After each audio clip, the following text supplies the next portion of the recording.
Sesudah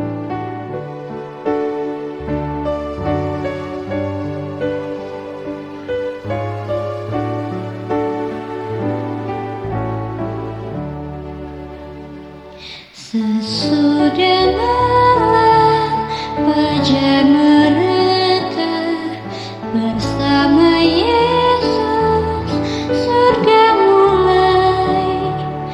Habislah kerja, oh fajar mulia. Sesudah malam hari bermain.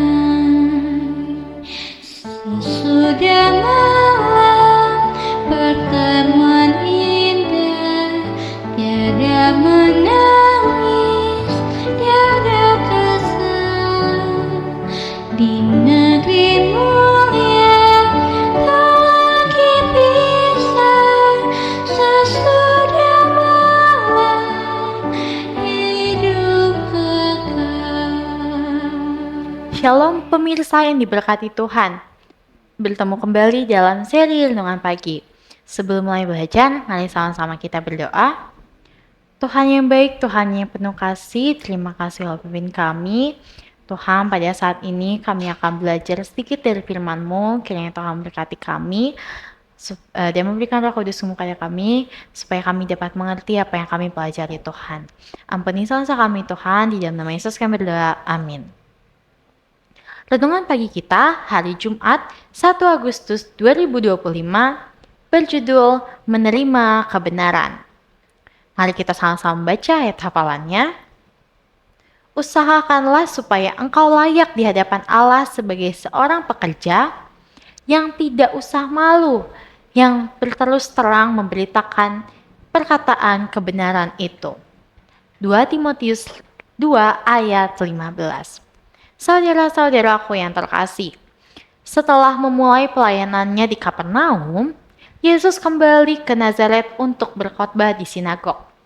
Tetangga-tetangganya tersinggung. Bagaimana mungkin anak tukang kayu yang miskin ini, pengkhotbah otodidak ini, bisa berdiri di hadapan mereka dan menyampaikan informasi baru? Mereka begitu marah atas kelancangannya sampai-sampai mereka siap untuk melemparkan dia dari tebing. Penolakan ini menuntun Yesus dengan sedih mengucapkan ungkapan yang sekarang terkenal. Tidak ada nabi yang dihargai di tempat asalnya. Kita dapat melihat kutipan ayat ini dalam Lukas 4 ayat yang ke-16 sampai 24. Saudara-saudaraku, sangat menggoda untuk menekankan penelitian ilmiah baru dan mengabaikan untuk menghargai upaya para perintis yang meletakkan fondasinya. Dr. Phineas Simpson adalah seorang pembangun yayasan yang hanya menerima sedikit pengakuan. Pada tahun 1950-an, ia mulai mengumpulkan data tentang kebiasaan merokok ibu yang mengandung dan kelahiran bayi prematur. Hasilnya menetapkan untuk pertama kalinya dalam sejarah sebuah hubungan epidemiologi antara keduanya. Temuan dipublikasikan di jurnal yang bereputasi baik, namun hanya sedikit yang memperhatikan.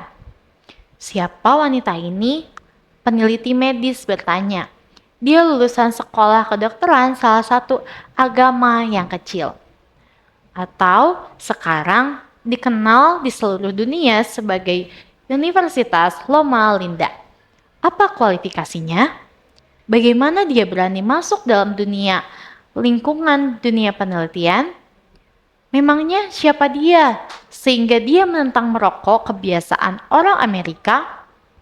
Pada tahun 1950-an, merokok telah mendapat popularitas besar.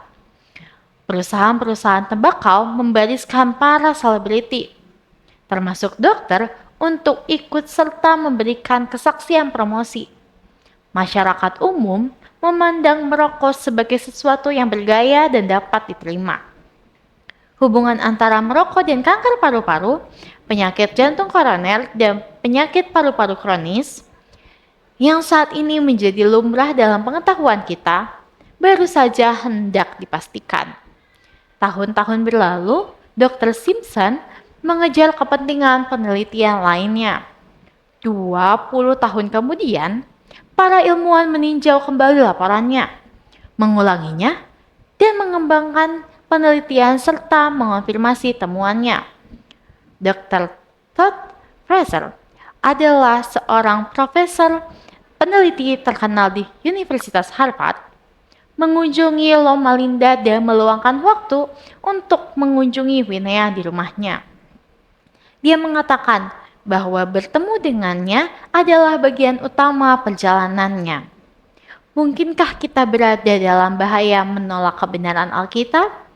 Karena komunitas Kristen pada umumnya mengikuti tradisi, gantinya menerima terang yang ditemukan oleh mereka yang tidak memiliki gelar akademik bergengsi atau koneksi-koneksi yang benar. Apakah doktrin Alkitab yang Anda terima hanya karena orang tua Anda atau gereja Anda yang telah mengatakan bahwa itu benar? Bukankah saatnya Anda memulai penelitian Anda sendiri untuk melihat apa yang dikatakan sebenarnya oleh Alkitab? John W. Kusma. Tuhan memberkati. Mari sama-sama kita berdoa.